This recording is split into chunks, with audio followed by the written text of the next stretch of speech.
ರಾಜ್ಯದಲ್ಲಿ ಲೋಕಸಭಾ ಅಖಾಡ ಬಹಳಷ್ಟು ರಂಗೇರ್ತಾ ಇದೆ. ಇದರ ನಡುವೆ ಬೆಳಗಾವಿ ಲೋಕಸಭೆಯಲ್ಲಿ ಬರಗಾಲದ ಪಾಲಿಟಿಕ್ಸ್ ಬಹಳ ಜೋರಾಗಿದೆ. ಬರವನ್ನೇ ರಾಜಕೀಯ ಅಸ್ತ್ರವಾಗಿಸಿಕೊಂಡ ಬಿಜೆಪಿ ಕಾಂಗ್ರೆಸ್ ಪಕ್ಷಗಳು ಬರವನ್ನೇ ರಾಜಕೀಯ ಅಸ್ತ್ರವಾಗಿಸಿಕೊಂಡಿವೆ. ಈಗ ರಾಷ್ಟ್ರೀಯ ಪಕ್ಷಗಳು ಕೃಷ್ಣಾ ನದಿ ಪಾತ್ರದ ಜನರ ದಾಹವನ್ನ ನೀಗಿಸೋದಿಕ್ಕೆ ಪೈಪೋಟಿ ಶುರುವಾಗಿದೆ. ನಾ ಮುಂದು ತಾ ಮುಂದು ಅಂತ ಬಿಜೆಪಿ ಹಾಗೂ ಕಾಂಗ್ರೆಸ್ ನಾಯಕರು ಹೇಳ್ತಾ ಇದ್ದಾರೆ. ಅಂದ್ರೆ ಸಂಪೂರ್ಣ ಖಾಲಿಯಾಗಿರುವ ಕೃಷ್ಣೆ ಜನರಲ್ಲಿ ಆತಂಕ ಇದೆ. ಈಗ ಈ ಬರವನ್ನೇ ಅಸ್ತ್ರವಾಗಿಸಿಕೊಂಡ ಚಿಕ್ಕೋಡಿ ಭಾಗದ ನಾಯಕರು ಬಿಜೆಪಿಯಿಂದ ಮಹಾರಾಷ್ಟ್ರ ಡಿಸಿಎಂ ಫಡ್ನವೀಸ್ ಭೇಟಿಯಾಗಿದೆ. ಅಣ್ಣಾ ಸಾಹೇಬ್ ಜೊಲ್ಲೆ ನಿಯೋಗದಿಂದ ಮಹಾ ಡಿಸಿಎಂ ಭೇಟಿ. ಕೃಷ್ಣಾ ವೇದಗಂಗಾ ಹಿಡಕಲ್ ಡ್ಯಾಂಗೆ ನೀರು ಹರಿಸುವಂತೆ ಈ ಭೇಟಿಯ ಸಂದರ್ಭದಲ್ಲಿ ಮನವಿಯನ್ನ ಮಾಡಿದ್ದಾರೆ. ಸಂಪೂರ್ಣ ಖಾಲಿಯಾಗಿರುವ ಕೃಷ್ಣೆ ಇದು ಜನರಲ್ಲಿ ಬಹುದೊಡ್ಡ ಆತಂಕವನ್ನ ಉಂಟು ಮಾಡಿದೆ. ಹಾಗಾಗಿ ಈಗ ಚಿಕ್ಕೋಡಿ ಭಾಗದ ನಾಯಕರು ಇದನ್ನೇ ಅಸ್ತ್ರವಾಗಿಸಿಕೊಂಡು ಮಹಾರಾಷ್ಟ್ರ ಡಿಸಿಎಂ ಅವರನ್ನ ಭೇಟಿಯಾಗಿದ್ದಾರೆ. ನೀರು ಬೇಕು, ಬಹಳ ಬರ ಇದೆ ಅನ್ನೋದನ್ನ ಮನವರಿಕೆ ಮಾಡಿಕೊಡುವಂತಹ ಪ್ರಯತ್ನ ಮಾಡಿದ್ದಾರೆ. ಎಸ್, ಬಿಜೆಪಿ ಅಷ್ಟೇ ಅಲ್ಲ, ಕಾಂಗ್ರೆಸ್ ಕೂಡ ಇದೇ ಬರಗಾಲದ ಪಾಲಿಟಿಕ್ಸ್ ಅನ್ನು ಅಸ್ತ್ರ ಹಾಕಿಸ್ಕೊಳ್ತಾ ಇರುವಂಥದ್ದು. ಬಿಜೆಪಿ ನಿಯೋಗ ಭೇಟಿ ಕೊಟ್ಟಂತಹ ಬೆನ್ನಲ್ಲೇ ಕಾಂಗ್ರೆಸ್ ಅಲರ್ಟ್ ಆಗಿದೆ. ಮಹಾರಾಷ್ಟ್ರ ಸಿಎಸ್ಗೆ ಪತ್ರ ಬರೆಯುವಂತೆ ಮನವಿ. ಕರ್ನಾಟಕ ಸಿಎಸ್ ರಜನೀಶ್ ಗೋಯಲ್ ಅವರಿಗೆ ಮನವಿ ಮಾಡಿದ್ದಾರೆ. ಮಹಾರಾಷ್ಟ್ರ ಸಿಎಸ್ಗೆ ಪತ್ರ ಬರೆದಿದೆ. ಬೆಳಗಾವಿ ಡಿಸಿ ಮೂಲಕ ಕರ್ನಾಟಕ ಸಿಎಸ್ಗೆ ಪತ್ರ. ಮಾಜಿ ಡಿಸಿಎಂ ಲಕ್ಷ್ಮಣ ಸವದಿಯಿಂದ ಪತ್ರದ ಮೂಲಕ ಮನವಿ.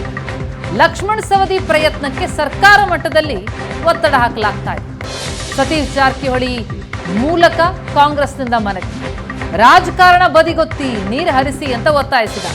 ಕೃಷ್ಣಾ ರಾಜಕಾರಣದಲ್ಲಿ ಜನರಿಗೆ ನಿಜಕ್ಕೂ ಕೂಡ ನ್ಯಾಯ ಸಿಗುತ್ತಾ ಅನ್ನೋದೇ ಈಗಿರುವಂತಹ ಪ್ರಶ್ನೆ.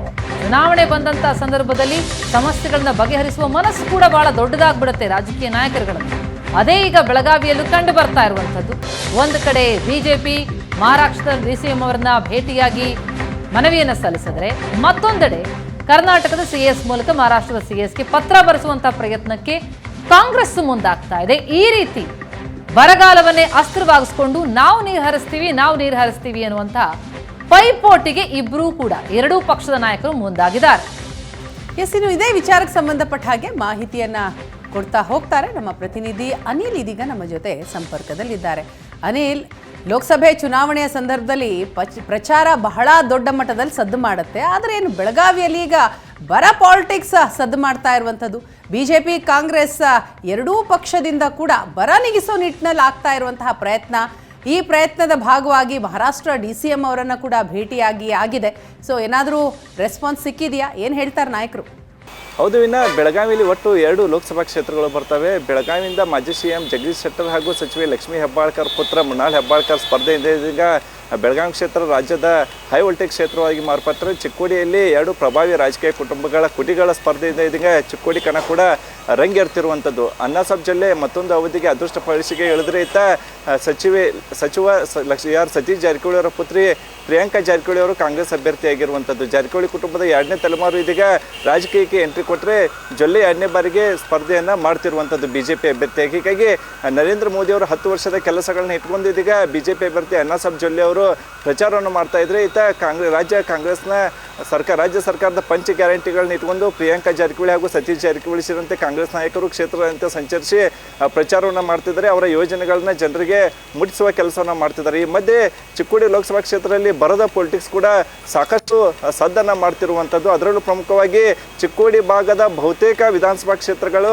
ಅವಲಂಬಿಸದೇ ಆಗಿದ್ದೇ ಕೃಷ್ಣಾ ನದಿಯಿಂದ. ಈಗ ಕೃಷ್ಣಾ ನದಿಗೆ ಈಗ ಅವಧಿ ಮುಂಚೆಯೇ ಬತ್ತಿ ಹೋಗಿರುವಂಥದ್ದು. ನಿರೀಕ್ಷಿತ ಪ್ರಮಾಣದಲ್ಲಿ ಮಳೆ ಆಗದ ಹಿನ್ನೆಲೆಯಲ್ಲಿ ಇದೀಗ ಅವಧಿ ಮುಂಚೆಯೇ ಏನು ಕೃಷ್ಣಾ ನದಿ ಕೂಡ ಬತ್ತಿರುವಂಥದ್ದು. ಹೀಗಾಗಿ ಮಹಾರಾಷ್ಟ್ರದ ಕೊಯ್ನಾ ಜಲಾಶಯದಿಂದ ನೀರನ್ನು ತರುವ ನಿಟ್ಟಿನಲ್ಲಿ ಇದೀಗ 2 ಪಕ್ಷದ ನಾಯಕರು ಕೂಡ ತಾ ಮುಂದು ನಾ ಮುಂದು ಅನ್ನುವಂತೆ ಹಠಕ್ಕೆ ಬಿದ್ದು ಪೈಪೋಟಿಗೆ ಇಳಿದಿರುವಂಥದ್ದು. ಈಗಾಗಲೇ ಕಾಂಗ್ರೆಸ್ನ ಅಥಣಿ ಶಾಸಕ ಹಾಗೂ ಮಾಜಿ ಡಿಸಿಎಂ ಆಗಿರ್ತಕ್ಕಂಥ ಲಕ್ಷ್ಮಣ ಸವದಿ ಅವರು ಈಗಾಗಲೇ ಪತ್ರ ಚಳವಳಿಯನ್ನು ಕೂಡ ಮಾಡ್ತಿರುವಂಥದ್ದು. ಜಿಲ್ಲಾಧಿಕಾರಿಗಳ ಮೂಲಕ ಅವರು ಕೂಡ ಏನು ಪ್ರಾದೇಶಿಕ ಆಯುಕ್ತರಿಗೂ ಕೂಡ ಪತ್ರ ಬರೆದಿರುವಂಥದ್ದು. ಸ್ವತಃ ತಮ್ಮದೇ ಲೆಟರ್ ಹೆಡ್ನಲ್ಲಿ ಕರ್ನಾಟಕದ ಚೀಫ್ ಸೆಕ್ರೆಟರಿ ಆಗಿರ್ತಕ್ಕಂಥ ರಜನೀಶ್ ಗೋಯಲ್ ಅವ್ರಿಗೂ ಕೂಡ ಪತ್ರ ಬರೆದು ಮಹಾರಾಷ್ಟ್ರದ ಏನು CS ಇದ್ದಾರೆ ಅವರಿಗೆ ಪತ್ರ ಬರೆದು ಕೊಯ್ನಾ ಜಲಾಶಯದಿಂದ ಕೃಷ್ಣಾ ನದಿಗೆ ನೀರು ಹರಿಸುವಂತೆ ಕೂಡ ಮನವಿಯನ್ನು ಮಾಡ್ಕೊತಿರುವಂಥದ್ದು.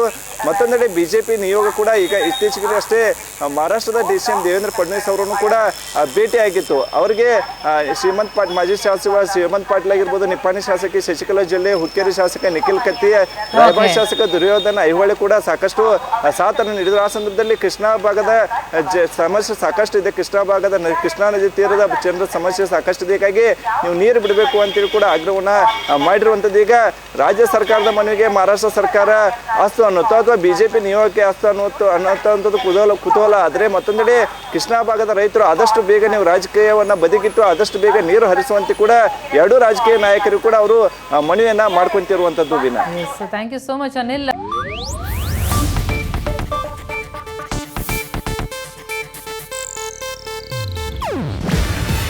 ಇದು ಏಷ್ಯಾನೆಟ್ ನ್ಯೂಸ್ ನೆಟ್ವರ್ಕ್ ಪ್ರಸ್ತುತಿ. ನೀವು ನೋಡ್ತಿದ್ದೀರಾ ಏಷ್ಯಾನೆಟ್ ಸುವರ್ಣ ನ್ಯೂಸ್.